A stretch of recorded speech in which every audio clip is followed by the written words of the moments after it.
రేపు ఉదయం 4వ దశ పార్లమెంటు ఎన్నికలు ప్రారంభం కానుంది. 4వ దశలో భాగంగా మొత్తం 96 పార్లమెంటు స్థానాలకు ఎన్నికలు జరగనున్నాయి. 10 రాష్ట్రాలు కేంద్రపాలిత ప్రాంతాల్లో ఈ పార్లమెంటు స్థానాలు ఉన్నాయి. ఈ నియోజకవర్గాల్లో మొత్తం 1717 మంది పోటీ చేస్తున్నారు. అయితే సికింద్రాబాద్ పార్లమెంటు స్థానం నుంచి అత్యధికంగా 45 మంది పోటీ చేస్తున్నారు. ఒడిశాలోని నవరంగపూర్ నియోజకవర్గం నుంచి 4 అభ్యర్థులు పోటీ చేస్తున్నారు. ఇక ఇదే అంశానికి సంబంధించి మరింత సమాచారం మా ప్రతినిధి రాజ్ కుమార్ అందిస్తారు. చెప్పండి రాజ్ కుమార్.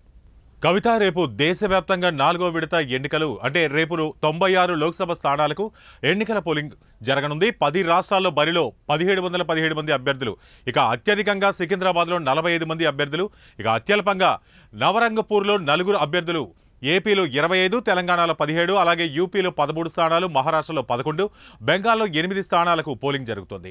ఇక మధ్యప్రదేశ్లో చూసినట్లయితే 8, అలాగే బీహార్లో 5 స్థానాలు, ఇక జార్ఖండ్లో 4, ఒడిశాలో 4, జమ్మూ కాశ్మీర్లో 1 స్థానానికి పోలింగ్ జరగనుంది. ఇక బరిలో దిగే వాళ్ళని చూసుకున్నట్లయితే ఇక అఖిలేష్, అలాగే మహువా మొయిత్రా, అలాగే శత్రుఘ్న సిన్హా బరిలో దిగుతున్నారు. ఇక గిరిరాజ్ సింగ్, అర్జున్ ముండా, నిత్యానంద రాయ్ బరిలో దిగుతున్నారు. ఇక అధీర్ రంజన్, పంకజ్ ముండే కూడా ఇక బరిలో దిగనున్నారు.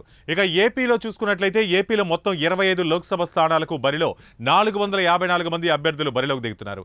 ఇందులో అత్యధికంగా చూసుకుంటే విశాఖ లోక్సభ బరిలో 33 మంది అభ్యర్థులు, ఇక అత్యల్పంగా రాజమండ్రిలో లోక్సభ బరిలో 12 మంది అభ్యర్థులు బరిలో ఉన్నారు. ఇక్కడ 175 అసెంబ్లీ స్థానాలకు బరిలో దిగుతుంటే 2387 మంది అభ్యర్థులు.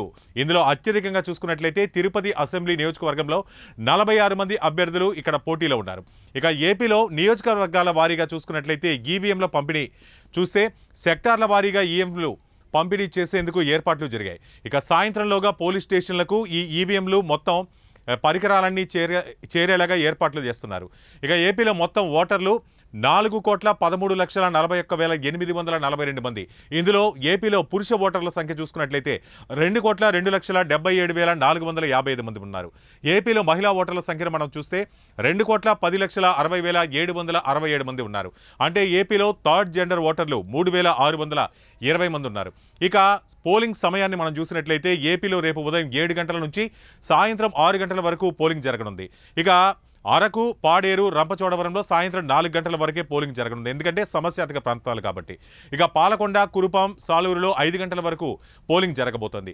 ఇక తెలంగాణలో 17 లోక్సభ స్థానాలు, 1 అసెంబ్లీ స్థానంలో పోలింగ్ జరగనుంది. ఇక తెలంగాణ రాష్ట్రంలో మొత్తంగా 7 గంటల నుంచి సాయంత్రం 6 గంటల వరకు పోలింగ్ జరగబోతోంది.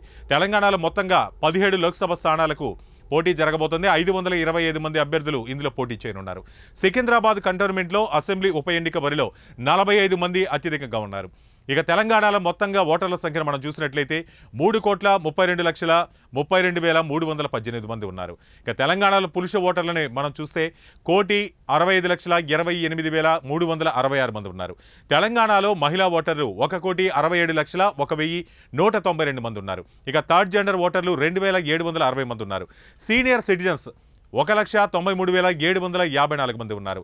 చూడాలి మరి ఓటర్లు ఎవరు ఏ పార్టీకి మొగ్గు చూపుతారో, ఏ పార్టీకి అధికారం కట్టబెడతారో చూడాలి. కెమెరామెన్ చంద్రతో రాజ్ కుమార్, 1 టీవీ న్యూస్, హైదరాబాద్.